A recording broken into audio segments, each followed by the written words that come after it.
because if you were to hear the truth, you might not obey. How is Biden going to pull that off? It's not easy. Well, one option would be to get men with guns to tell you to shut up. Most Americans probably haven't thought of that because this isn't Africa or Eastern Europe. This is America, and we don't do things like that here and never have. More precisely, we haven't until now. But now Joe Biden is president and everything is different. So today, to herald the coming of the new Soviet America, the administration announced its own Ministry of Truth. This will be called the Disinformation Governance Board. Laugh if you want, but just to show you they're not kidding around here, this board is not part of the State Department or any other agency focused on foreign threats from abroad. No, the Disinformation Governance Board is part of the Department of Homeland Security. DHS is a law enforcement agency designed to police the United States, and that, by the way, has a famously large stockpile of ammunition. So it's not a joke at all. A stockpile of ammunition, policing the American people. Department of Homeland Security is coming for you. They want to kill you, is what Tucker said in a roundabout way. They're gonna monitor you, they're gonna kill you, they're gonna tell you what you can and cannot say. Weird how that works. Sounds really scary. It sounds like something that might incite people based off of lies.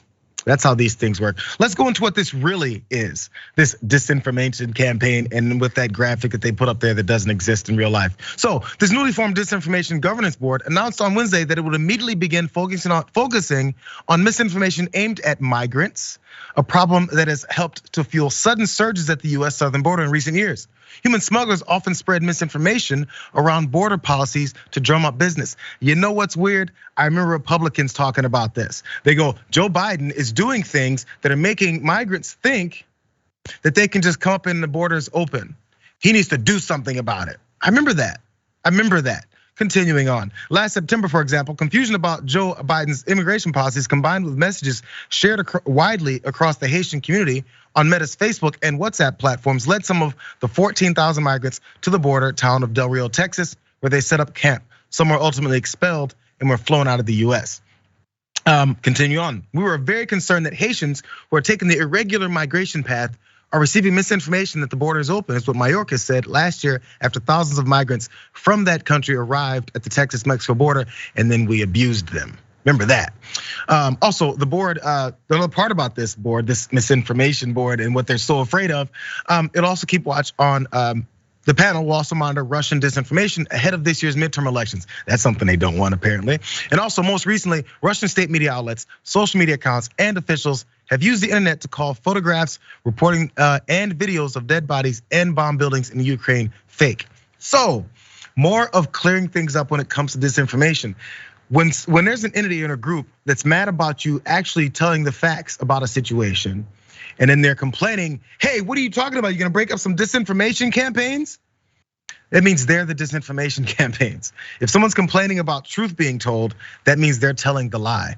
One real fast part from the Tucker thing as well, because he did play a bit of what the Homeland Security official did say and twisted it as like a pretzel. Watch more. Efforts underway to equip local communities to identify individuals who very well could be descending into violence by reason of ideologies of hate, false narratives, or other disinformation and misinformation propagated on social media and other platforms. Oh, did you know that? So one of our biggest law enforcement agencies has men with guns around the country doing so many things to stop disinformation and false narratives. Those aren't even lies, they're just deviations from the approved script. Mayorkas told us again that men with guns plan to, quote, identify individuals who could be descending into violence, could be descending. Yes, is instead using law enforcement powers to identify and punish people who think the wrong things. That would be opponents of the Biden administration. Is this dystopian fiction? No, it's happening right in front of us. I'm gonna go with dystopian fiction, Dan.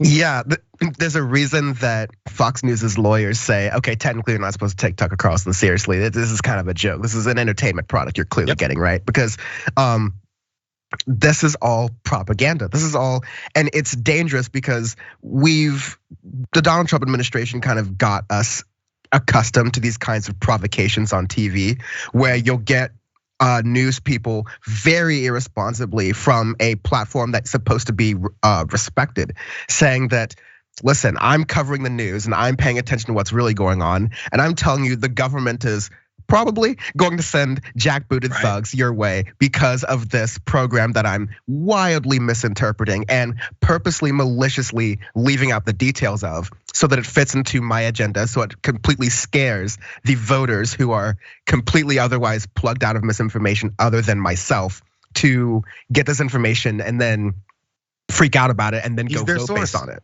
Yeah, not only that, I want to introduce a term for your viewers in case they don't know it, stochastic terrorism. It's when you're stoking this kind of resentment with people and telling them, hey, these jackbooted thugs with guns are coming and they're coming from the Biden administration. We conservatives believe in defending ourselves, wink, wink. It's just enough so they can legally step back and say, I didn't tell anyone to do anything. Yep. But we saw this when Bill O'Reilly went for Tiller the baby killer. We're just starting to see this again right now when you have Republicans calling out for violence against groomers who are LGBTQ teachers and things like that. This is meant to incite violence in the sneakiest way possible. So call it out and make sure we don't look out, or make sure we don't miss out on that kind of thing. Yeah, all I'm saying, Dan, before we go to this break is this isn't one of those African countries where people run around with guns. Yeah, I want to let that stick with you guys. That's quick little insert he put there as well. None of it is an accident.